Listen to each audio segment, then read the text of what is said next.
أن سيدنا ونبينا ومولانا محمد عبده ورسوله أما بعد فأعوذ بالله من الشيطان الرجيم بسم الله الرحمن الرحيم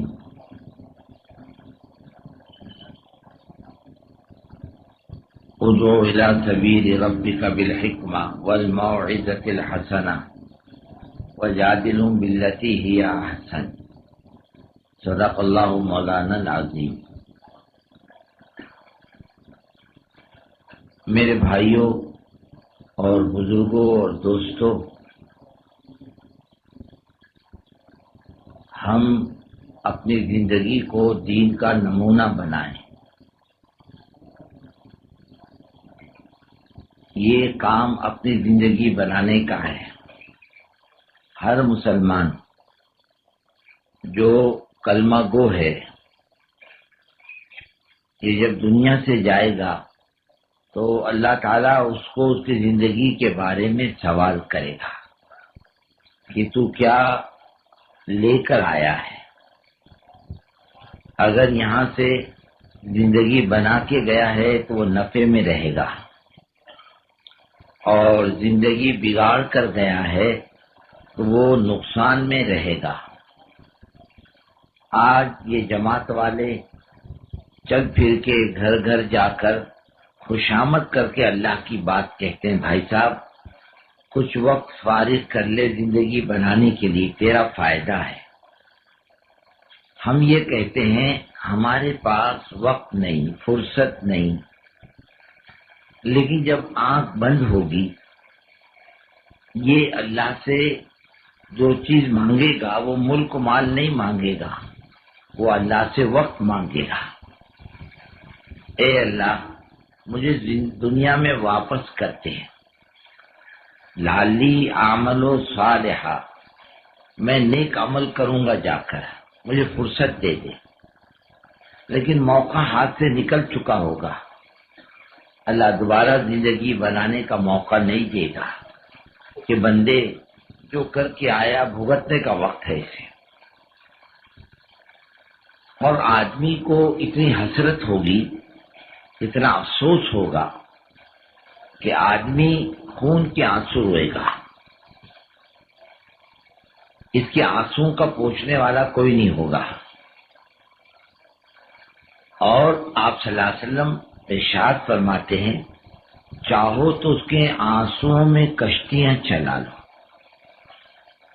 کوئی فائدہ نہیں رونے کا۔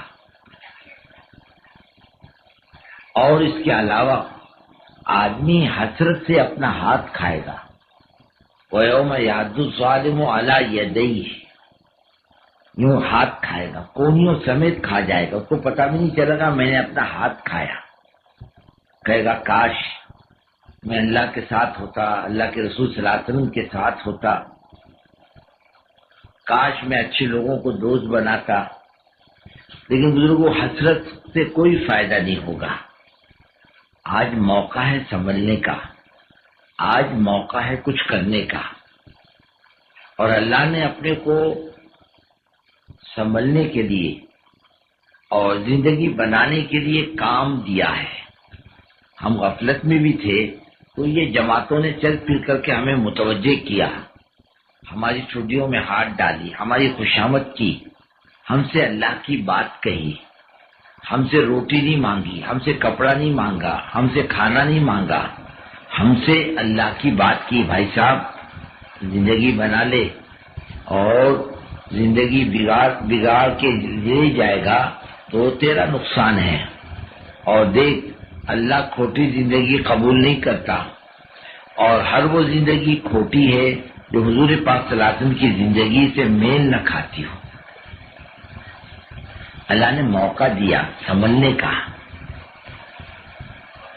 ہمارے بڑے اللہ ان کو جزائے خیر دے، وہ یہ کہتے ہوئے دنیا سے چلے گئے کہ اپنی زندگیاں بناؤ، بلکہ بزرگوں اپنے کو تو زمانہ بیت گیا تبلیغ کی بات سنتے،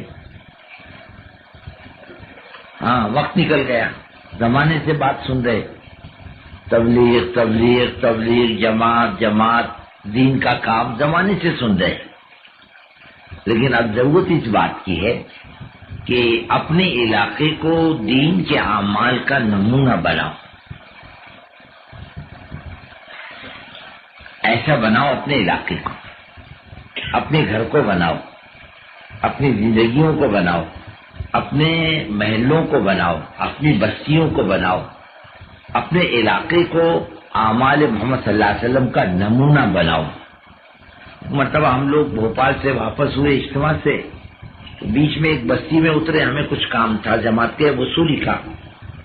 کسی نے کسی کے بیان کا کیسٹ لگا دیا. وہ کہنے لگے کیسٹ کے اندر کہ حضور پاک صلی اللہ علیہ وسلم و خلفائے راشدین کے زمانے میں کہ بے نمازی کی جنازی کی نماز نہیں پڑھائی جاتی تھی. میں کہ اللہ کیسی بات کر رہی ہے، اس کو ہوش بھی ہے بات کرنے والے کو. ارے وہ تو ایسا زمانہ تھا بے نمازی تو تھا ہی نہیں، کوئی بے نمازی نہیں تھا. صحابہ فرماتے ہیں اس زمانے میں لنگڑا لولا بھی ہوتا پکڑ کے سب میں بٹھا دیتے. منافق جو زبان سے کلمہ پڑھتا تھا دل کا بے ایمان تھا، اس کی بھی جرأت نہیں تھی کہ نماز با جماعت چھوڑ دے، ناممکن بات تھی. ایسا ماحول بنا ہوا تھا. اللہ جس کی تعریف کرے.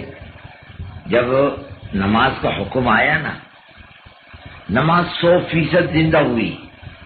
اور جب حضرت بلال نے اذان دی تو ایک ایک آدمی چل کر آیا مسجد تک، دکانوں کو چھوڑ دیا، کاروبار کو آگے پیچھے کر لیا. اللہ کو ادائیں بہت پسند آئی. اللہ فرمانے لگے یہ جوان مرد ہیں. کیسے ہیں؟ مرد نہیں، جوان مرد. ان کو کوئی چیز نہیں روکتی اللہ کی یاد سے، زکوٰۃ کے دینے سے، نماز کے قائم کرنے سے. وہ آخرت کے دن سے ڈرتے ہیں جب دلوں کو اللہ پلٹ دے گا. اس کے لیے خدا کے حکم کو پورا کرتے ہیں. کیسا ماحول ہوگا؟ جیسے آج بے دینی کا ماحول عام ہے، اس زمانے میں دین کا ماحول عام تھا. اور یہ ماحول کس سے بنے گا؟ یہ ماحول بنائے گا اعمال سے. دیکھو ایمان کا مسئلہ اللہ اور بندے کے درمیان کا ہے، تیسرے کو دخل نہیں اس کے اندر. لیکن نماز کا معاملہ ایسا یہ اجتماعی عمل ہے، ایک دوسرے کا تعلق ہے. اس سے آدمی کے دین کے اظہار کے لیے نماز ہے. شریعت تو ظاہر کا نام ہے، شریعت اندر کی چیز کا نہیں، ظاہری اعمال کا نام ہے. اندر کا تعلق تو اللہ اور بندے کا ہے، لیکن ظاہر کا تعلق شریعت سے ہے. ایک ظاہری عمل نماز کا ہے، اور فرمایا مسلمان اسی سے پہچانا جاتا ہے. ایمان کے بعد اللہ تعالیٰ نے نماز سب سے پہلے فرض کی، بلکہ 13 سال مکے کے، 2 سال مدینے کے ایمان اور نمازی کی تو محنت ہوئی ہے. 15 سال مسلسل ایمان نماز، بلکہ ایمان کا دار و مدار بھی نماز پر ہے. آپ کی یہاں کھیتی ہوتی نا کہ نہیں ہوتی؟ ارے ہوتی نا. اس میں کیا ڈالتے ہو؟ تیل کہ گھی؟ ارے کچھ بولتے نہیں. کیا ڈالتے ہو کھیتی میں؟ گھی اسپیشل. ہاں کیا ڈالتے ہو؟ گھی. بیج نہیں، بیج کو سرسبز شاداب رکھنے کے لیے پانی. کیا ڈالتے ہو؟ پانی. اور آپ نے اس میں بجائے پانی ڈالنے کے گھی ڈال دیا. پانی مہنگا ہے کہ گھی مہنگا ہے؟ ارے بولو نا. گھی آپ نے ڈال دیا، کھیتی سرسبز ہوگی؟ نہیں. پانی ڈالو، کھیتی سرسبز و شاداب ہوگی. ایسے ہی فرماتے ہیں ایمان کے باغیچے کے لیے عبادت کا پانی چاہیے تاکہ مرتے دم تک ایمان کی کھیتی سرسبز و شاداب رہے. اگر ایمان کی کھیتی کو عبادت کا پانی نہ ملے تو خطرہ اس بات کا کہ موت کو کہیں یہ کھیتی سوکھ نہ جائے. اللہ کے رسول صلی اللہ علیہ وسلم کیا فرماتے ہیں؟ جان کر نماز مت چھوڑ، مذہب سے نکل جاتا ہے. ایک آدمی نے آ کر کہا حضور مجھے کوئی خادم دے دو. فرمایا یہ 2 آدمی ہیں, کوئی ایک لے لے. کہا حضور آپ پسند فرما دو. کہا یہ لے جا, یہ نمازی ہے, اور دیکھ اس کی عزت کرنا, اس کو مارنا مت. ہم کو اللہ نے نمازی کو مارنے کی ممانعت کی ہے. یعنی نمازی کا اکرام اللہ کی طرف سے بھی ہوتا ہے, عزت ہوتی ہے. ارے بھائی اپنے گھر میں مہمان آ جائے ہم عزت نہیں کرتے. ارے بولو نا, تمہارے امراوتی میں کیا رواج ہے؟ مہمان آ گیا ہم اس کو کہتے ہیں بھائی صاحب جیب میں کتنے پیسے ہیں؟ بولے کیوں؟ بولے اپنی روٹی پکا کے کھائیں گے, لاؤ پیسے نکالو. آپ یہی کرتے ہو نا امراوتی والے؟ یار بولتے نہیں, یہی کرتے ہو نا. مہمان سے جیب سے پیسے نکال لیے, اس کا سامان لے لیا, لا بولے ادھر بیچ کے اپن کھانا پکائیں گے. نہیں, غریب سے غریب آدمی کی بھی غیرت ہے کہ مہمان آ جائے تو اس کو سروکی سوکی اپنے بس کی ضرور کھلاتا ہے, غریب بھی ہوگا. حضرت امام حسن, امام حسین, عبداللہ ابن جعفر رضی اللہ تعالیٰ عنہم اجمعین حج کو جا رہے تھے. راستے میں اپنے قافلے سے پچھڑ گئے. تینوں بھائی ایک طرف گئے, کچھ بھی نہیں, قافلہ نکل گیا ایک طرف, سارا سامان قافلے کے ساتھ. ایک جیب میں ایک پیسہ نہیں اور بھوکے بھی ہیں. ایک جگہ گئے تو ایک بڑھیا کی کٹیا تھی, چھوٹی سی جھوپڑی.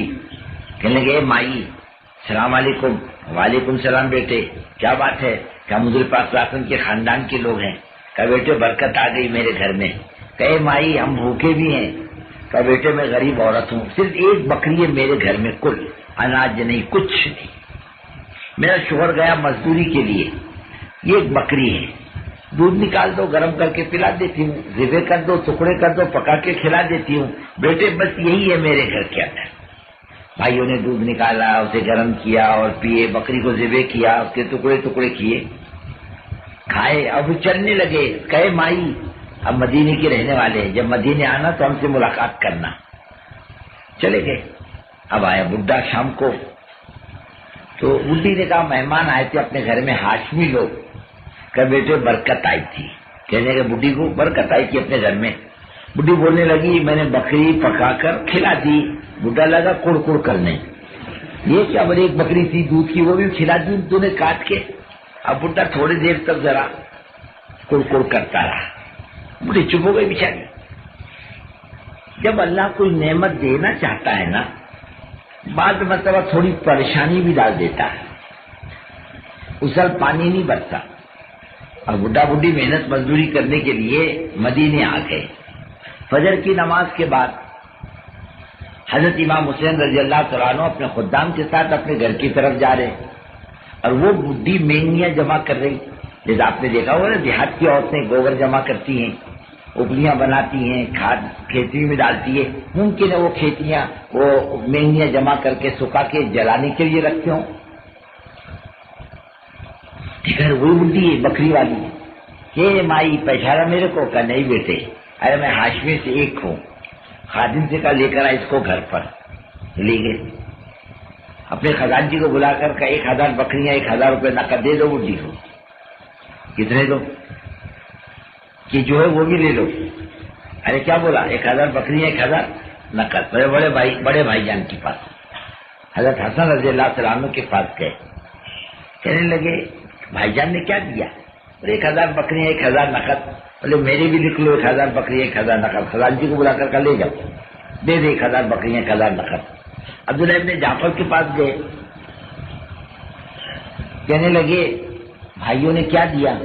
کہ 1000 بکریاں 1000 نقد. بڈھی کو کہنے لگے تو کنجوسوں کے پاس کائی کو گئی تھی, تو میرے پاس آتی, اللہ کی قسم اتنا دیتا بھول جاتی تو. لیکن بھائی اگر زیادہ دوں گا تو بھائیوں کی برابری ہوگی. 2000 بکریاں 2000 نقد دے دی. اپنے مہمانوں کے ساتھ انسان یہ سلوک کرتا ہے, وہ خالق و مالک اپنے مہمانوں کے ساتھ کیسا سلوک کرے گا؟ بندہ اپنی شان کے اعتبار سے اس کی اطاعت کرتا ہے, اور اللہ اپنے شان کے اعتبار سے اس کو دیتا ہے. ہماری تمہاری شان کیا؟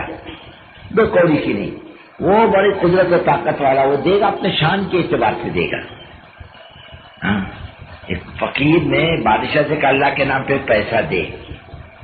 بادشاہ نے کہا میری پوزیشن کے خلاف پہ پیسہ دینا. بولے حکومت دے. بولے تیری پوزیشن کے خلاف ہے. ہاں دینے والا اپنے شان کے اعتبار سے دیتا ہے. مسجد کس کا گھر ہے؟ اللہ کا. اللہ کے گھر آنے والا اللہ کا کون ہوا؟ اور اللہ کون ہوئے؟ بندے کے میزبان. اور اتنی بڑی شان اور قدرت والا مہمان میزبان معمولی تھوڑی ہے. ہم انسان ہو کر اپنے مہمانوں کا اکرام کرتے ہیں. مرغا کاٹ کے کھلائیں گے, بکرا کاٹ کے کھلائیں گے. کوئی اپنے مہمان کو دال جلدی نہیں کھلاتا. کھلا تو کیا ہوتا ہے, کیا کھلایا؟ دال روٹی کھلایا. تو کیا کرے میزبان؟ بولے دال روٹی کھلاتا. میں اپنے مہمانوں کو کم سے کم شوروا مانڈا تو کھلا, یعنی کچھ عزت کی روٹی کھلا. آدمی اپنے شان کے اعتبار سے کھلاتا.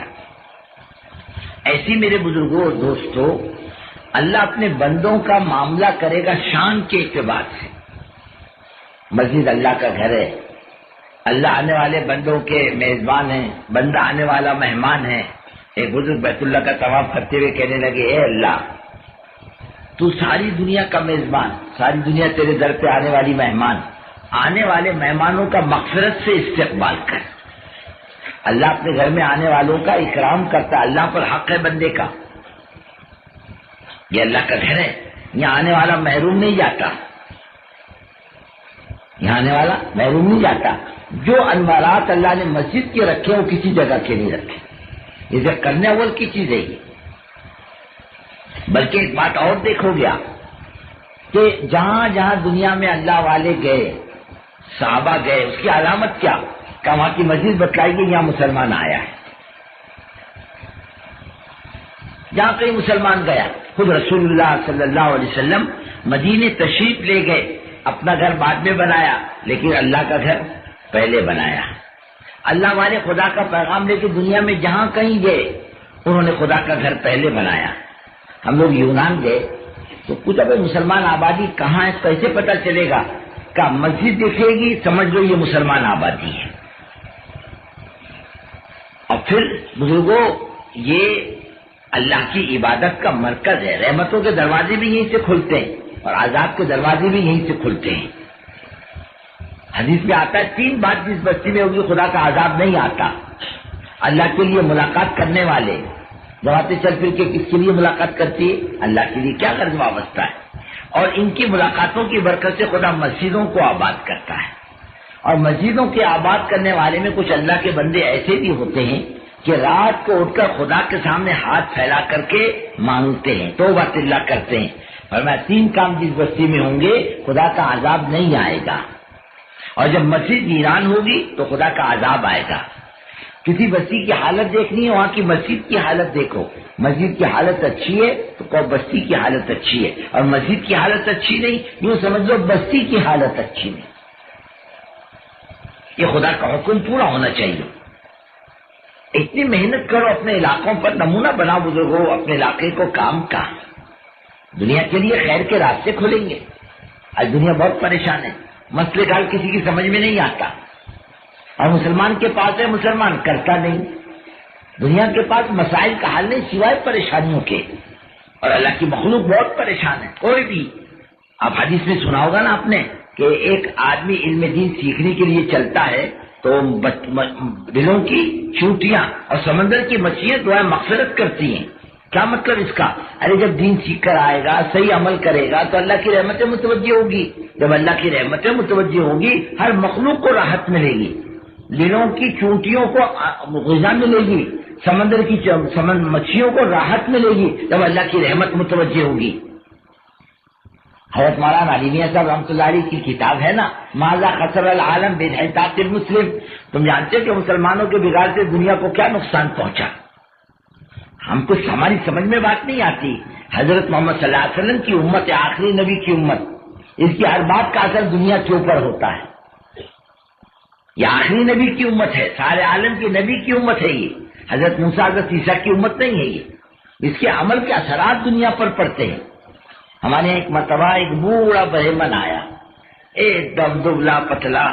ہمارے امیر صاحب مرحوم کہنے لگے کہ مولوی صاحب یہ آدمی بہت دیر سے بیٹھا ہے، کہتا ہے یہ مسلمان یہاں جمع ہوتے ہیں، مجھے کچھ بات کرنی ہے مسلمان سے، کیا کریں؟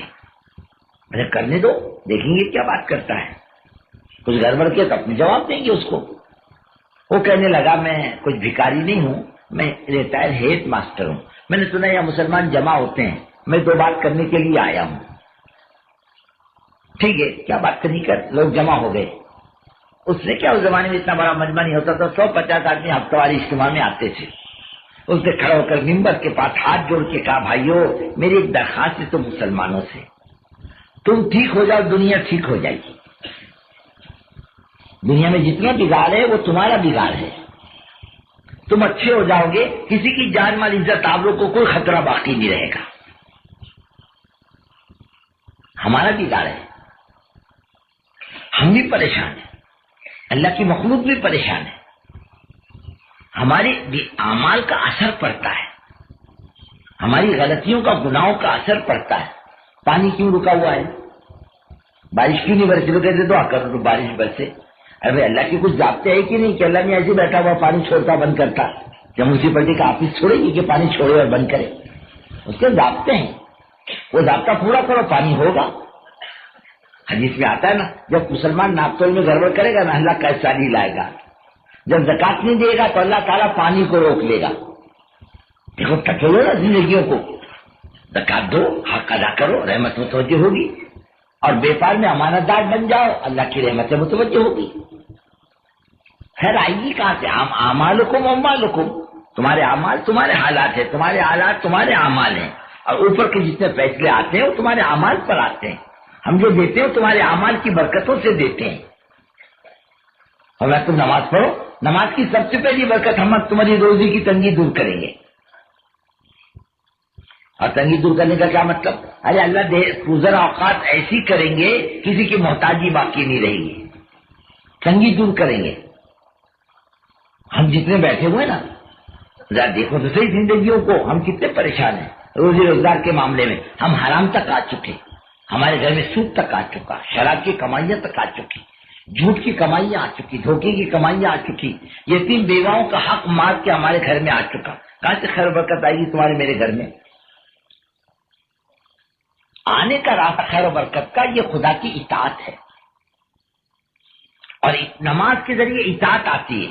خالی نماز نہیں ہے یہ چل تو ہم اٹھ بیٹھ کر لیں، ہاتھ باندھ لیں، سجدہ کر لیں، رکوع کر لیں، نہیں، اس میں آدمی کی تربیت بھی ہے، آدمی کا بننا بھی ہے، آدمی کے مزاج کی تبدیلی بھی ہے۔ کہتے ہیں کہ نماز اطاعت کو کہتے ہیں، اطاعت نماز کو کہتے ہیں۔ نماز کے ذریعے اطاعت آتی ہے، ماننے کا جذبہ آتا ہے، اور ہمارا تمہارا ایمان کیا ہے؟ سمعنا واطعنا، سنیں گے اور مانیں گے، اطاعت کریں گے، سمجھ میں آیا تو بھی کریں گے، سمجھ میں نہیں آیا تو بھی کریں گے، اس کو کہتے ہیں اطاعت۔ نماز کے ذریعے اطاعت آئی کہ وہ نماز میں ہاتھ باندھ کے کھڑے ہو جاؤ، تو تمہارے امراوتی میں لوگ نماز میں بات کرتے کیا؟ یار بولو نا، تمہاری خاموشی بتلاتی کرتے ہو بات چیت؟ پان کھاتے ہو؟ نہیں پان نہیں کھاتے؟ اچھا چائے پیتے ہو نماز میں؟ نہیں۔ تمباکو کے ساتھ دل لگتا، سستی نہیں آتی نماز میں، کھاؤ تھوڑا سا تمباکو، اپنے ہوٹ میں تمباکو دما دیا اور نیت باندھ دیا، اللہ اکبر، کہ بھائی نماز ہوگی کیا؟ ہاں نہیں ہوگی، اپنی مرضی سے۔ اچھا تحیات پڑھنا گناہ ہے کہ درود شریف پڑھنا گناہ ہے؟ ارے بولو نا، ثواب کی چیز ہے نا، گناہ کی چیز تو نہیں۔ لیکن فرمایا دیکھ الحمد کی جگہ پر تحیات پڑھے گا نا، یہ گناہ کی چیز ہے، اور تحیات کی جگہ پر الحمد پڑھے گا تو بھی غلط ہے۔ تو اپنی مرضی کا مالک نہیں، لوگ سوچے کیا دو چار رکو الگ الگ کرنا، 8 سیدھے الگ الگ کرنا، 4 رکو ایک ساتھ کر لو، 8 سیدھے ایک ساتھ کر لو، ہو گئی نماز۔ فرمایا نہیں بندے، یا تیری مرضی کو دخل نہیں، ہمارے آرڈر کو دخل ہے، ہم جیسا بولے ویسا کر، تیری سمجھ میں آئے تو بھی کر، سمجھ میں نہ آئے تو بھی کر، ہمارا حکم ہے، اس تجھے ماننا آئے گا، اطاعت آئے گی۔ خالی نماز نہیں ہے، ہاں فرمایا مومن کی شرافت ہے۔ نماز کیا ہے؟ مومن کی شرافت ہے، اطاعت کا مزاج ہے، خدا سے قرب کا ذریعہ ہے۔ ایک بزرگ تھے، فرماتے تھے جب میں سجدہ کرتا ہوں خدا کے سامنے، مجھے ایسا معلوم ہوتا ہے خدا نے مجھ سے پیار کر لیا، اتنی مٹھاس آتی ہے طبیعتوں کے اندر۔ یہ تعلق کی بات ہے، ہر ایک کی بس کی بات نہیں۔ آدمی نماز میں خدا سے بہت قریب ہوتا ہے. خدا ان قریب بے نمازی غیہ دیکھے گا. غیہ کس کو کہتے ہیں؟ جہنم کا وہ گڑھا جس میں گدھے اور کھچر کے برابر سانپ و بچھو ہے. اللہ نے صرف بے نمازی کے لیے بنایا ہے. اس مصیبت سے نکالنا اپنے خاندان کو، یہ جہنم کی آگ سے نکالنا. یہاں آگ لگی کتنی فکر ہوتی ہے، سیلاب آئے کتنی فکر ہوتی ہے، تھوڑے سے سانپ بچھو نے کاٹ لیا تو کتنی فکر ہوتی ہے. جس کا سانپ کا زہر اتر جائے، بچھو کا زہر اتر جائے، اور جس کو مصیبت آتی ہے وہ جانتا ہے تکلیف کو. اور یہ تو سانپ بچھو کاٹ لے کے بچانے والا کوئی نہیں. یہیں سے بچ کے جانا پڑتا ہے، دنیا سے زندگی بنا کے لے کر جانا پڑتا ہے تاکہ وہاں کی مصیبت سے میں بچ جاؤں. اس کا عام ماحول بناؤ، عام فضا بناؤ. جب اپنے گھر میں نماز آئے گی نا انشاءاللہ محلے میں بھی آئے گی، بلکہ محلے والے کہیں گے ارے بابا یہ گھر والے کیسے مطمئن سکھی ہیں، کہیں تو اللہ اللہ کرنے والے، نماز پڑھنے والے، تسبیح تلاوت کرنے والے. تو دوسرے کہیں گے تیرے کو کیا، تو کیوں نہیں پڑھتا، تیری بہوؤں کو کیوں نہیں پڑھواتا، تیری بیٹی کو کیوں نہیں پڑھواتا. تیرا گھر کا بھی ماحول بنا. خربوزے کو دیکھ کے خربوزہ رنگ بدلتا ہے. آہستہ آہستہ اپنے گھروں کے ماحول کو بناؤ، پھر اپنے محلے پر محنت کرو. یہ جو مسجد اور جماعت کی بات کرتے ہیں نا بزرگوں، یہ وقت کی سب سے بڑی ضرورت ہے. اپنے محلے کو 100% محنت کا میدان بنانا. اپنے محلے میں کوئی بے دین کی زندگی نہ گزارے. ہمارے محلے میں کوئی مسلمان شراب کی بھٹی نہ چلائے، جوئے کا اڈا نہ چلائے، کوئی مسلمان اپنی کمائی کو حرام جگہ پر نہ لگائے، کوئی مسلمان حرام کمائی کو اپنے گھر کے اندر نہ لے کر کے آئے. ایک صحابیہ ہیں، شوہر سے کہنے لگی بچے 3 دن سے بھوکے بیٹھے، جاؤ محنت مزدوری کر کے لاؤ. جب وہ جانے لگے تو کہنے لگے ٹھہرو ٹھہرو ایک بات سن لو، جاؤ کما کے لاؤ. لیکن دیکھو اللہ کے واسطے حرام مت کمانا. ہم ایک دن اور بھوکے رہ سکتے ہیں لیکن جہنم کی آگ میں جلنا ہمارے بس کی بات نہیں. ہم اور فاقے سے رہیں گے چلے گا لیکن حرام مت لاؤ، صحیح طریقے سے کما کر کے لاؤ. حرام آنے جو مت اپنے گھر میں، حرام کماؤ مت بازار کے اندر. اللہ نے حلال کے راستے کھول رکھے، رزق کا وعدہ اللہ کا ہے، اللہ دے گا. محلے کو محنت کا میدان بناؤ، پھر آہستہ آہستہ اپنے علاقے کو محنت کا میدان بناؤ. ہمارے حضرت مولانا اظہار صاحب رحمۃ اللہ علیہ کہتے تھے لوگوں خوشخبری ہم کو یہ مت سناؤ، ہم نے اتنی جماعتیں نکالی، ہم نے اتنی جماعتیں نکالی، ہمیں یہ خوشخبریاں سناؤ. ہماری بستی میں کوئی بے نمازی نہیں رہا، کوئی مسلمان غلط زندگی گزارنے والا نہیں رہا، کوئی مسلمان اللہ کی یاد کے بغیر زندگی نہیں گزارتا، کوئی مسلمان تلاوت کے کیے بغیر زندگی نہیں گزارتا، اللہ کیے بغیر زندگی نہیں گزارتا، کوئی مسلمان دعاؤں کے بغیر زندگی نہیں گزارتا. ہمیں خوشخبریاں سناؤ، اپنی بستیوں کو نمونہ بناؤ اعمال محمد صلی اللہ علیہ وسلم کا، تب تو بات بنے گی. مدینے میں کیا تھا؟ یہی تو تھا کہ ماحول بنا، اور اس ماحول کے اندر دنیا چل کے آتی تھی، اور اس ماحول میں آنے کے بعد تقوی کی تقریر ہے، تقوی نہیں ہے، زہد کی تقریر ہے، زہد نہیں ہے، امانت داری کی تقریر ہے، امانت داری نہیں ہے، سچائی کی تقریر ہے، سچائی نہیں ہے، خیر خواہی کا بیان ہے، خیر خواہی زندگیوں میں نہیں ہے.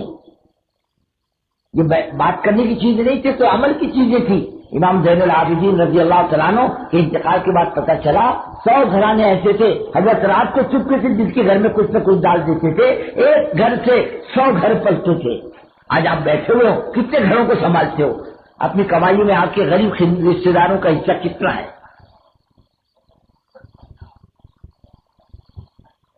عبداللہ ابن مبارک ہیں محدث، کہتے میں نے 4000 استادوں سے حدیث پڑھی. ایک دن ہارون رشید اپنی فوج کے ساتھ بغداد میں ٹھہرا ہوا اور بغداد مسجد فوج میں. ہارون نے باغی سکاری دیکھ تو صحیح گڑبڑ کا ہی کی ہے، بغاوت تو نہیں ہو گئی، کسی نے حملہ تو نہیں کیا.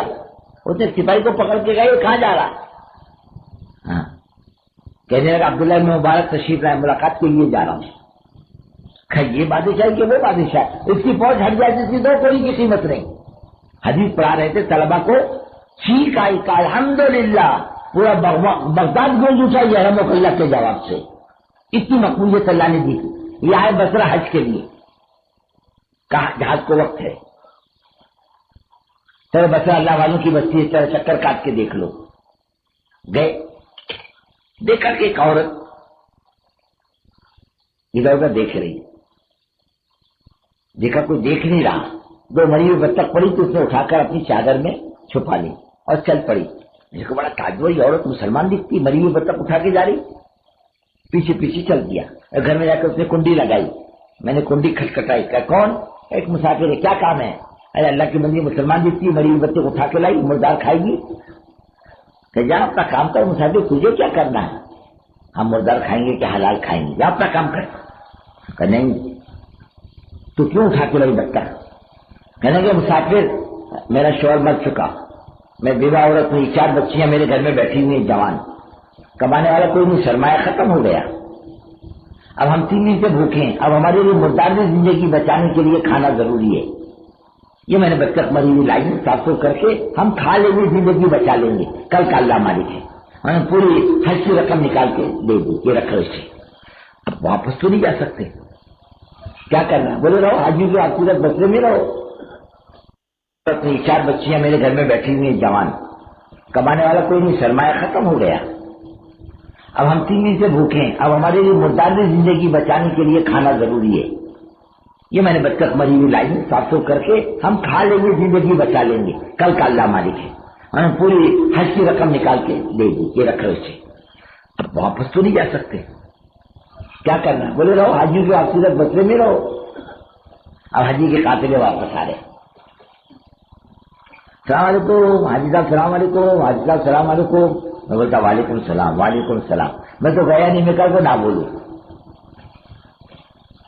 ایک نے کہا حاجی صاحب مینا میں ملے تھے، ایک نے کہا حاجی صاحب عرفات میں ملے تھے، ایک نے کہا مکے میں ملے تھے.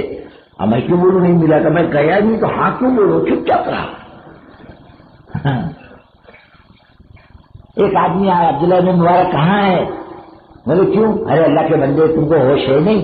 تم نے مینا میں یا مزدلفہ میں یہ 10 اشرفیوں کی تھیلی دی تھی، ایسی کی ایسی رکھی ہوئی، لے لو، سونے کی اشرفیاں تمہاری امانت ہے. یہ کہ میں نے دیا نہیں تو میں کیوں اسے لوں؟ لیکن لینا پڑا، میرا نام لکھا ہوا تھا اس پر. ہاتھ میں رسول اللہ صلی اللہ علیہ وسلم کو دیکھا، یوں فرما رہے تو نے میرے خاندان کی عزت رکھ لی، اللہ نے تیری عزت رکھ لی.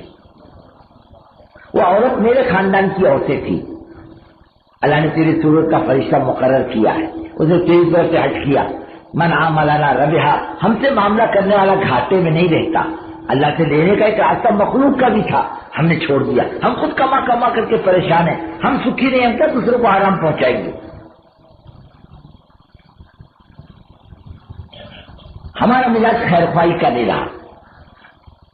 اگر ہم خدا کے حکموں پر آ جائیں تو اللہ سب سے پہلے کیا کرے گا؟ روزی کی تنگی دور کرے گا. اور نماز پڑھنے کی چھوڑنے کی سب سے بڑی نوبت کیا ہوگی؟ اللہ روزی میں تنگی کر دے گا، تھوڑے میں گزر ہو جائے گی، کسی کا محتاج نہیں بنائے گا، عافیت کے ساتھ اللہ روزی دے گا. ہاں، اور جس دن موت دے گا جنت میں بلا کے دعوت کرے گا. اپنے کیا باپ کر جاتا ہے، فائدہ ہی فائدہ اپنا. زندگی میں بھی کھائیں گے، مرنے کے بعد بھی اس سے کھائیں گے.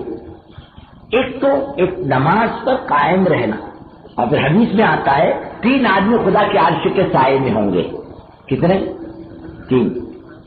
ایک عبادت گزار جوان، ایک عادل بادشاہ، ایک نماز کی دعوت دینے والا. او بھائی صاحب، عبداللہ بھائی، عبد الرحمان بھائی، نماز پڑھا کرو، مسجد میں آیا کرو، خدا کے سامنے جھکا کرو. او بھائی صاحب مرنا ہے، خدا کے پاس جانا ہے، کیا چیز کام آئے گی؟ یہی کام آئے گی، اس کی دعوت.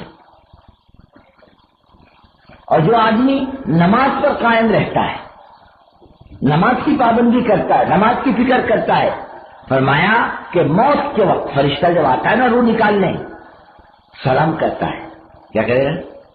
سلام علیکم. مرنے والا کیا کہے؟ وعلیکم السلام. پھر کہتا ہے اللہ کا سلام بھی قبول کر. بندے کو سلام کس کا آ رہا؟ خالق اور مالک کا. نمازی کو آ رہا، بے نمازی کو نہیں. پھر اس کو مرنے والے کو کلمے کی تلقین کرتے ہیں ملک الموت، لا الہ الا اللہ محمد الرسول اللہ. شیطان کو دفع کرتے ہیں. مرنے والا کہتا ہے ارفق بھی، ذرا نرمی کا معاملہ کرو. تو ملک الموت کو کہتے ہیں انی بکل مؤمن رفیق، ہر ایمان والے کے لیے میں نرم ہوں. اور ایسی روح نکالتے جسم سے جیسے مسکے میں سے بال. یا ماں بچے کو دودھ پلائے اور بچہ دودھ پیتے پیتے سو جائے، جس محبت کے ساتھ ماں بچے کو جدا کرتی ہے، اس سے زیادہ محبت کے ساتھ ملک الموت مومن کی جسم سے روح کو نکالتے ہیں. اتنی عافیت کے ساتھ. ارے ہم تو فائدے میں ہیں، نقصان میں نہیں ہیں، ہم فائدے میں ہیں، زندگی میں بھی اور موت کے وقت بھی اور قبر میں بھی، آخرت میں بھی۔ اگر نماز اچھی نکلے گی نا، اللہ کسی عمل کی جانچ نہیں کرے گا، جان لو بندے کی نماز اچھی ہے، سب قبول کر لو چلو، اور نماز گڑبڑ نکلے گی تو زندگی کے ادھیڑنے پر اللہ آئے گا، اور حدیث میں آتا ہے جس کی ادھیڑنے پر خدا آ جائے اس کی بربادی میں کوئی شک نہیں۔ ایک تو نماز کی پابندی، نماز کی دعوت دینا، نماز کو امت میں زندہ کرنا، اور نماز کو 100% امت میں لانے کی محنت کرنا، کرو گے نا؟ بہت ادھار بولتے ہیں انشاءاللہ، چائے نہیں پی دکھتا، ارے کرو گے نا؟ ہاں، کچھ عزائم لے کر جاؤ، کچھ زندگی کے بدلنے کے ارادے لے کر کے جاؤ۔ بزرگوں، اب بہت زمانہ بیت گیا ذلت کی زندگی گزارتے ہوئے، بے دینی کی زندگی گزارتے ہوئے، جان مال عزت آبرو کے لوٹتے ہوئے زمانہ بیت گیا۔ اب تو یہ امت کا معاملہ اللہ سے صحیح ہونا چاہیے، اللہ کو اپنے نبی کی امت پر پیار آ جائے اور اللہ اس کا بیڑا پار کر دے۔ گھروں میں دین لاؤ، کیا کرو گھروں میں؟ ہاں، ماں بہنوں میں دین لاؤ، بہت ضروری ہے۔ یہ بیچاریاں بالکل کوڑی ہیں، کچھ نہیں جانتی۔ ایک مرتبہ تو اجتماع میں بات چیت کر کے میں دعا کر کے نکل گیا، کچھ شہر نا بستی، دیہات نہیں بستی شہر، اور 8-10 عورتیں بیٹھ گئی، تو کام کرنے والی بہنوں نے کہا دعا ہوگی جاؤ۔ کہنے کیوں بیٹھے؟ کچھ کام ہے؟ بولے ہاں کچھ کام ہے۔ کیا کام ہے؟ کہنے لگی بہن ایک بات تو بتلاؤ، تم نے کتاب پڑھی، یہ مولوی صاحب نے بات چیت کی، اور یہ بار بار حضرت محمد صلی اللہ علیہ وسلم کہہ رہے، حضرت محمد صلی اللہ علیہ وسلم کہہ رہے ہیں، بہن یہ حضرت محمد صلی اللہ علیہ وسلم کون ہے؟ پوچھنے والی مسلمان عورتیں کچھ نہیں ہے، بالکل کوئی۔ کل میں اپنے گھروں کو ٹٹولو نہ جا کر، کیسی زندگی ہے، ذلت کی زندگی۔ ہماری عورتوں کا کیا مطلب؟ برتن دھونے والی، جھاڑو مارنے والی، ہاں کپڑے دھونے والی، اور بچوں کو سنبھالنے والی، بس آگے کچھ نہیں۔ ارے زندگی کے شریک ہے، ہاں برابر برابر، دین اس پر بھی ہے، اعمال اس کے ذمے بھی ہے، ہاں اللہ تعالیٰ اس کی زندگی کے بارے میں سوال کرے گا۔ حضرت فاطمہ سے فرمایا بیٹی اس خیال میں مت رہنا میں باپ ہوں، بیٹی میرا رشتہ کام نہیں آئے گا، بیٹی تیرے اعمال تیرے کام آئیں گے۔ اللہ تعالیٰ زندگی کے بارے میں سوال کرے گا، مرد ہو چاہے عورت ہو، ہر ایک اپنے قبر میں جانا ہے، اللہ ہر ایک سے زندگی کا سوال کرے گا۔ لیکن یہ ماتات ہوتی ہے، اللہ اس کے بارے میں شوہر سے بھی پوچھے گا، باپ سے پوچھے گا، بتاؤ کیا دیا تم نے اپنے گھر کی عورتوں کو دین دیا؟ پوچھا جائے گا، ہم کیا جواب دیں گے؟ ہمیں کوئی جواب ہے؟ یہ پکڑوا دیجیے قیامت کی دن، کہ اللہ میں سب کام کرتی تھی اس کا، اس نے کبھی دین کی بات نہیں کہی، کہہ دیتا میں زندگی بنا لی تھی اپنی۔ اور عورتیں جو ہے بزرگوں، اگر یہ دیندار ہیں، نسلیں دیندار ہوتی ہیں۔ سید عبد القادر جیلانی رحمۃ اللہ علیہ فرماتے ہیں کہ مجھ کو ولایت میرے ماں کے طفیل میں ملی۔ یہ دکن کا ایمان جس بزرگ کے اعمال نامے میں حضرت نظام الدین علیہ رحمۃ اللہ علیہ، جن کا قافلہ اس ملک میں، اس خطے میں آیا خدا کا پیغام لے کر، وہ فرماتے مجھے ولایت میرے ماں کے طفیل میں ملی۔ امام بخاری بنے ماں کی برکت سے، ماں نے امام بخاری بنایا۔ یہ پیدا ہوئے، باپ مر چکا تھا، 2 سال کے ہوئے تو اندھے ہو گئے۔ ماں نے کہا اے اللہ یہ بچہ یتیم، پھر اندھا اس کو کون قریب کرے گا؟ اے اللہ میرے بچے کو آنکھیں دے دے۔ ماں نے اللہ سے رو کے بچے کی آنکھیں مانگ لی، اور پھر اس ماں نے چل پھر کر کے اپنے بچے کو حدیث پڑھائی، کبھی تاشقند، کبھی سمرقند، کبھی بخارا، کبھی ادھر کبھی ادھر۔ محمد ابن اسماعیل بخاری امام بخاری بنے اس ماں کی برکت سے۔ آج دنیا میں جتنے عالم ہیں بخاری پڑھے بغیر عالم نہیں بنتے، بلکہ تمام علماء کا اس پر اتفاق ہے کہ قرآن کے بعد سب سے زیادہ صحیح کتاب بخاری ہے۔ اس کے لکھوانے والی کون؟ ایک ماں ہے، غریب ماں، بیوہ عورت، اس نے اپنے بیٹے کو اتنا بڑا بنایا۔ قیامت تک آنے والا ہر عالم امام بخاری کا شاگرد کہلائے گا، اور امام بخاری کو امام بخاری بنانے والی ماں ہے۔ یہ تمہارا دعوت کا کام دنیا میں چل رہا۔ مولانا صاحب رحمۃ اللہ علیہ فرماتے تھے جتنی دینداری تم ہم میں دیتے ہو ہماری ماؤں کی برکت ہے۔ فرماتے تھے خدا کی قسم ہم ان ماؤں کی اولاد ہیں جس کے پیٹ میں کبھی مشکوک لقمہ نہیں کھایا، اتنی دینداری کا معیار تھا۔ یہ بیچاریاں کیسی ہیں؟ بالکل کوئی۔ ہاں ہمارا معاملہ کیسا ہے؟ اپنے گھروں کے ساتھ خود ہی دیکھ لو نا، یا تو مارے گا جانور کی طرح، نہیں تو چھوڑ دے گا آزاد، دونوں چیزیں غلط ہے۔ فرمایا رسول اللہ صلی اللہ علیہ وسلم نے وہ تیری پتلی سے بنی ہے، چھوڑ دو گے تیری رہے گی، کھینچو گے ٹوٹ جائے گی. تمہاری عقل مندی کی علامت یہ ہے اس کے تیرے پن سے فائدہ حاصل کرو. اس کو ڈالو اعمال پر، اعمال پر ڈالو. اور اعمال پر ڈالنے کے لیے بہت آسان راستہ آج کے زمانے میں اللہ نے دے دیا. تجربہ دنیا کے لاکھوں گھرانے کا کہ ہمارے ہر مسلمان کے گھر میں حضرت فرماتے تھے فضائل اعمال کی تعلیم ہونی چاہیے. عام مسلمان کے گھروں میں عام ماحول. ہم لوگ افریقہ کے ایک بستی میں تھے، مسجد میں کام ہوتا تھا، مسجد کے بازو میں لڑکیوں کا مدرسہ، جماعتیں وہاں ٹھہرتی تھی، ہم لوگ وہاں ٹھہرے تھے. عید کا دن بھی آیا تو وہیں رہے. وہاں بچیاں پڑھاتی ہیں دینیات، دنیا کی تعلیم، دینیات کی تعلیم، اور انگریزی زبانیں عموماً. اور ایک پڑھانے والی بچی نے حضور پاک صلی اللہ علیہ وسلم کو خواب میں دیکھا، یہ فرما رہے ارے میرے دوست کی کتاب نہیں پڑھتی. بولے حضور آپ کے دوست کی کتاب؟ فرمایا یہ فضائل اعمال، اسے پڑھا کر بچیوں میں کیسے ہمارے معمول میں شامل ہے. ہمارے یہاں فضائل اعمال کی بھی تعلیم ہوتی ہے. ایک منصب افریقہ گئے، واپسی کے اندر نماز ہوئی، اذان ہوئی مغرب کی. ایک مسجد دیکھ کے گھس گئے کہ بھائی کالے کی مسجد ہے، چلو دیہات ہے نماز پڑھ لیں مغرب کی. نماز ہوئی، کالے جمع ہونے شروع ہوئے. کسی نے انہیں پوچھا مولوی صاحب نے بھائی یہ کیوں جمع ہو رہے؟ بولے یہ ایک تعلیم ہوگی. کس کی؟ فضائل اعمال کی. کا سبحان اللہ، تبلیغ کی برکت افریقہ کے جنگلوں میں بھی دیکھ لو. اچھا اپنے گھر میں لاؤ، یہ گھروں میں دین آئے، اعمال آئے. ماں بہن بہو بیٹیوں کے اندر یہ نماز پڑھے، یہ تنگی تلاوت کا اہتمام کرے، یہ دعاؤں کا اہتمام کرے. ایک راستہ بند ہے بس، نبوت کا راستہ. ولایت کا راستہ بند نہیں ہے، سب کے لیے کھلا ہوا ہے. عورت بھی محنت کر کے ولیہ بن سکتی ہے، مرد بھی بن سکتا ہے، راستہ بند تھوڑی ہے. اس کے لیے بھی راستے کھلے ہوئے ہیں. یعنی ایک زمانے کے اندر بزرگ کہتے ہیں مہاراشٹر کی قطبیت ایک عورت کے پاس تھی، روحانی نظام وہ چلاتی تھی. نبوت کا راستہ بند ہے بس. اور کبھی عورت نبی رہی بھی نہیں تھی. اور مردوں کے عورت کو تو نبوت کا بھی راستہ نہیں، مردوں کے لیے وہ بھی بند. اب جو ہے وہ جھوٹا راستہ، جو اپنے آپ کو نبی کہے وہ کہتا نبی، جھوٹا نبی. عورتیں بہت آگے نہیں کر سکتی اپنے اعمال کے اعتبار سے. دین تو سمجھاؤ، دین سکھاؤ، دین پر ڈالو. اس کے لیے یہ فضائل اعمال. اور پھر فضائل اعمال کی تعلیم ترتیب کے ساتھ، بے ڈھنگے طریقے سے نہیں. ایک آدمی آیا بمبئی سے پونا، میں دوسرے تیسرے دن آیا، وہ بڑے میں ایک دم غصے ہو کر میرے پر آیا. میں 3 دن سے انتظار کر رہا. میں نے کب بلایا تم کو؟ پوچھا ہوتا میں کب آؤں؟ بولتا اس وقت آؤ. کیوں آئے؟ بولے داماد کی شکایت لے کے آئے. بولے کیا داماد کی شکایت لے کر آئے؟ بولے میرا داماد ٹیکسی چلاتا بمبئی میں، اور آپ کو 12 بجے آتا ٹیکسی چلا کر بیوی کو بولتا وہ تعلیم کرنے کی ہے. تو 12 بجے تمہاری تبلیغ کی کون سی تعلیم ہے؟ اور بیچاری زندہ تھکی باندھی ہے. اچھا چلو 5-10 منٹ تعلیم نہیں کرتا، گھنٹہ بھر تعلیم کرتا ہے. نہیں، دین سے نفرت نہیں دلانا. ہاں ڈھنگ سے کام کرو. جب دنیا کا کام بے ڈھنگے طریقے سے نہیں کرتا، اللہ کے دین کے کام کو کہا تو بے ڈھنگے طریقے سے کرتا ہے.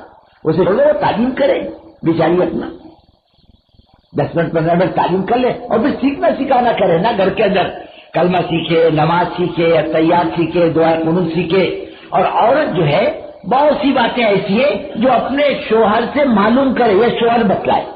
ہاں باپ بھی نہیں بتا سکتا بیٹی کو، بھائی بھی نہیں بتا سکتا، بیٹا بھی ماں کو نہیں بتا سکتا. ایک شوہر اپنی بیوی کو بتلا سکتا ہے وضو کیسے کرنا اور غسل کیسے کرنا، پاکی ناپاکی کیسے حاصل کرنا. ایک شوہر بیوی کو سمجھا سکتا ہے.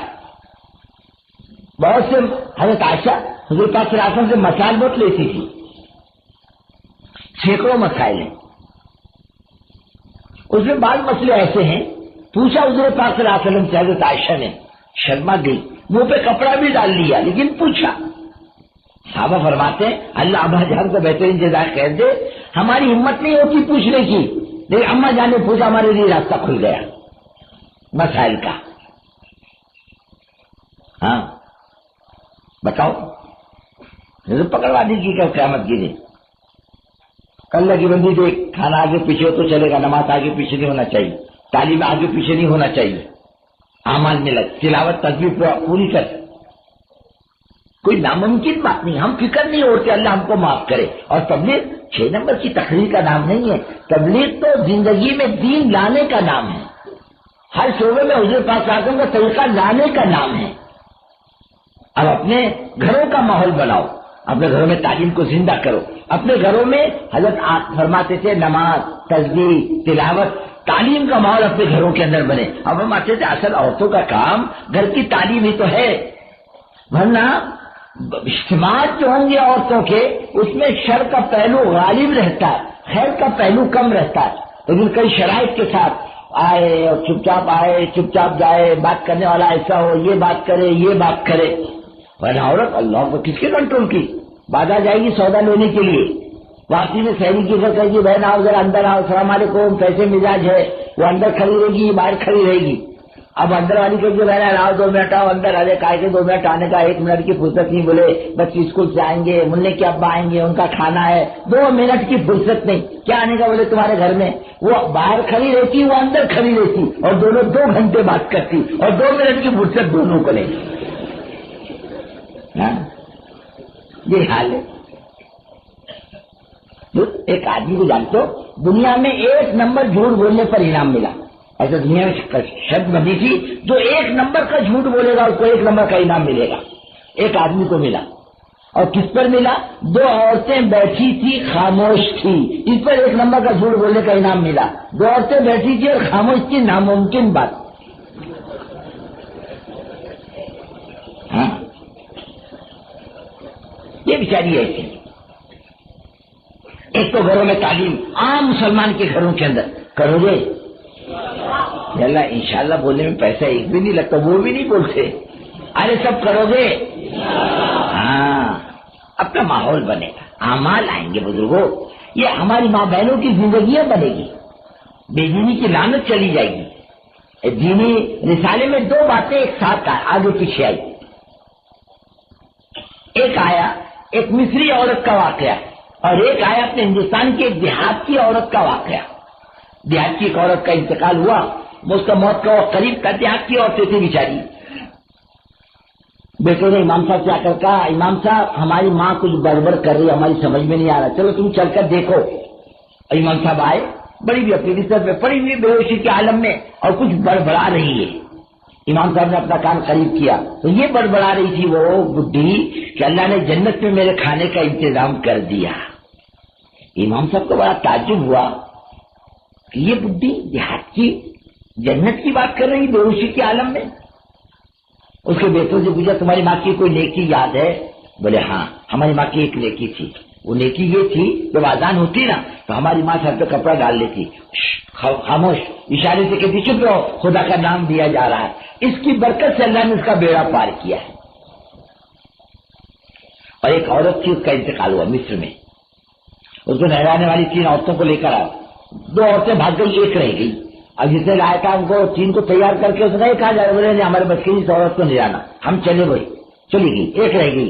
بولے میں اس کو پٹا پٹرو کے منا کر اس کو میں نے آمادہ کیا، میں اس کو غسل دے. کیوں نہیں تم غسل دیتے؟ کہنے لگی وہ اس کے چہرے پر ڈر خوف معلوم پڑ رہا، چہرہ کالا پڑ چکا، ڈر لگتا اس کی صورت دیکھ کر. اب کچھ بھی اپنا حکم پورا کرو. ہمیں اس غسل دیا، اس کی جنازے کی نماز پڑھی، اور قبر میں جب اتارنے لگے تو ہاتھ سے چھوٹ گئی، گر گئی. ہم نے دیکھا واقعی اس کی صورت کالی پڑ چکی تھی، بالکل ڈر لگتا تھا اس کو دیکھ کر. میں نے آ کر واپس ان کی بیٹیوں سے پوچھا بیٹی ایک بات تو بتلا، تیرے ماں کے کون سے گناہ تھے؟ کیا کرتی تھی تیری ماں؟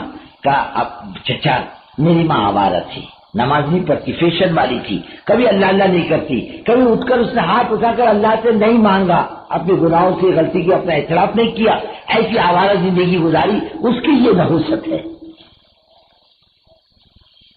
دین آئے گا نا، گھر کا ماحول اچھا ہوگا، برکت بھی آئے گی، اور اللہ تعالیٰ بے دینی کی موت نہیں دے گا. ایک تو عام ماحول مسلمان گھرانوں میں ادھر ادھر کی چیزوں کے چھوڑ کر بس یہی اعمال اپنے گھر کی ماں بہنوں کے اندر آنا چاہیے. اور میرے بھائیوں حضور پاک صلی اللہ علیہ وسلم کی ایک ایک اداؤں کو زندگی میں لاؤ. معلوم ہے تو معلوم سیکھو. دنیا کے اندر لوگوں نے باقاعدہ محنت کر کے سنتوں کو مٹایا ہے. ایک ایک ادائیں رسول اللہ صلی اللہ علیہ وسلم کی مٹائی. نفرت پیدا کی ہے مسلمانوں میں سنت سے. داڑھی رکھنے سے نفرت، ہاں حضور پاک صلی اللہ علیہ وسلم کے طریقے پر چلنے سے نفرت. کیا بولے گا؟ بیٹھ کے پانی پینا ضروری ہے کیا؟ کھڑے ہوئے پانی نہیں پی سکتے، الٹے ہاتھ سے نہیں پی سکتے. فرق کیا ہے؟ واجب یوں بےہودہ بات کرتا. ایک بزرگ سے ایک آدمی کہنے لگا ارے حضرت وہ سنت ہی تو ہے. میں کیا کہہ رہا؟ سنت کی حقارت سے کہہ رہا. ٹھیک ہے سنت امی کے تو واجب فرض ہے، لیکن تیرا لب و لہجہ کفر کا ہے. حضور پاک شاسن کے ایک ایک طریقوں کو حقارت کے نگاہ سے دیکھنا کفر نہیں تو کیا ہے؟ کفر ہے وہ تو نہیں کرے گا گنہگار ہے، لیکن ان منکر نہیں تو میں قصوروار ہوں، اللہ معاف کرے گا. لیکن مذاق اڑائے گا حضور پاک شاسن کی سنتوں کا، یہ تو کفر ہے. ہم سے ہمارے اندر نفرت پیدا کی ہے سنتوں کی. ایک ایک طریقہ حضور پاک شاسن کا گیا. ایک مسلمان کو یہ بھی سیکھنا چاہیے کہ میں جوتا کیسے پہنوں، اس میں یہ کھانے کیسے جاؤں، میں کھانا کیسے کھاؤں، میں پانی کیسے پیوں، میں مزدوری کیسے کروں، میں شادی کیسے کروں، میرے گھر میں گرمی ہو تو کیا طریقہ. ایک آدمی نے آ کی شکایت کی حضور میں نے پیٹ میں پتھر باندھے. آپ نے مسکرایا پھر ایک باندھا میں نے دو باندھے. چپ ہو گیا بیچارہ. ایک بڈھی عورت آئی، آپ فوراً لپٹے سب چھوڑ چھاڑ کے اپنی چادر بچھائی، بڈھی کو چادر پر بٹھایا، بڈھی کو کھانا کھلایا، بڈھی کو پیسے دیے اور بہت محبت کی باتیں کرتے رہے بڈھی سے حضور پاک صلی اللہ علیہ وسلم. اور بہت دور تک بیوی کو چھوڑنے کے لیے بھی گئے کہ حضور یہ بڈھی کون ہے؟ فرمایا میری ماں ہے، جس نے مجھے دودھ پلائی حلیمہ ہے. سلوک کا معاملہ دیکھو کیسا ہے. یہ میری ماں. حضرت ام ایمن ایسی عورت تھی یہ حضور پاک صلی اللہ علیہ وسلم کی باندھی بھی رہی، حضرت آمینہ کی طرف سے ملی تھی اور حضور پاک صلی اللہ علیہ وسلم کو دودھ بھی پلایا انہوں نے. حضرت ام ایمن رضی اللہ تعالیٰ عنہا نے. صرف ایک عورت ایسی تھی جو حضور پاک صلی اللہ علیہ وسلم سے پانی مانگتی تھی اور آپ صلی اللہ علیہ وسلم سے پانی لا کے پلایا کرتی. ہمارا معاملہ کیسا؟ ایک عورت نے حضور پاک صلی اللہ علیہ وسلم کا آستین پکڑا، اے محمد صلی اللہ علیہ وسلم. ذرا مدینے کی پاگل قسم کی عورت تھی، میرا ایک کام کرے چل دو. چل خدا کی قسم جس مدینے کی گلی میں لے جائے گی تیرے ساتھ دوں گا، تیرا کام کروں گا. بہت بڑی طاقت ہے سلوک میں. ایک عورت آوارہ قسم کی جا رہی تھی راستے سے اور آپ صلی اللہ علیہ وسلم اپنے مکان کے سامنے ایک مٹی کا چبوترا کو بیٹھ کر سالن روٹی نوش فرما رہے تھے. فری بھی روٹی تھی سالن میں. وہ کھڑی ہو گئی کہ محمد صلی اللہ علیہ وسلم خود کھا رہے ہو ہمیں نہیں کھلاتے. یہ لے. نہیں نہیں نہیں نہیں، برتن کا نہیں لوں گی، منہ کا لوں گی. دو تو منہ کا دو. آپ نے اے لے. وہ کہتے صحابہ مرتے دم تک اس عورت پر شرم غالب تھی. سلوک کا معاملہ ہے. ہمیں یہاں مار کھائی. ہمیں یہ بھی سیکھنا ہے اللہ کی مخلوق کے ساتھ سلوک کوئی بھی صحیح. جانوروں تک کے سلوک ہم کو دین بتلاتا ہے، غیروں کے بھی حق اسلام بتلاتا ہے. حضور پاک صلی اللہ علیہ وسلم نے غیروں کا حق بھی بتلایا کہ کیا حق ہے. ایک ایک ادا ہے ہم کو حضور پاک صلی اللہ علیہ وسلم سے ملے گی، ادھر ادھر نہیں ملے گی. اور اللہ نے حضور پاک صلی اللہ علیہ وسلم کی زندگی کو کامل بنایا ہے. کوئی جھوڑ نہیں رکھا زندگی کے اندر، کوئی کمی نہیں رکھی ہے. اور جب مکمل زندگی ہے تو مسلمان ادھر ادھر کیوں دیکھتا ہے؟ کیا حضور پاک صلی اللہ علیہ وسلم کی زندگی کافی نہیں ہے؟ ایک سردار جی ایک مولوی صاحب ریل میں سفر کر رہے، مولوی صاحب کا سیزن آیا، کہنے کہ سردار جی میرا ایک سیزن آ گیا، مجھے اترنا ہے، کچھ نصیحت کرو. سردار جی کچھ نصیحت کرو. کہنے گے مولوی صاحب کیسی بات کرتے ہو آپ، تم کو حضرت محمد صلی اللہ علیہ وسلم کافی نہیں، نصیحت مجھ سے پوچھتے ہو؟ تمہارے نبی صلی اللہ علیہ وسلم کی زندگی میں کس چیز کی کمی ہے؟ ارے اس پر آؤ، اس دعوت پر آؤ. پوری انسانیت کے لیے عزت کا راستہ محمد رسول اللہ صلی اللہ علیہ وسلم کا راستہ. کیسے دعوت دو گے جب خود کو اطمینان نہیں، خود زندگی کے اندر باتیں نہیں؟ کیسے دوسروں کو دعوت دے گا؟ خود اپنی زندگی میں اطمینان نہیں. حضرت محمد صلی اللہ علیہ وسلم کے طریقے کو اس عزت اور شرافت کا راستہ نہیں سمجھتا. جب سمجھتا تو زندگی میں دین کیوں جاتا، سنتیں کیوں جاتی؟ شادی بھی ہمیں سے سنتیں گئی، منمانے طریقے سے شادی کرتا ہے. غمی میں سنتیں گئی حضور پاک صلی اللہ علیہ وسلم کی، کمائیوں میں سے گئی، گھروں میں سے گئی، بازاروں میں سے گئی.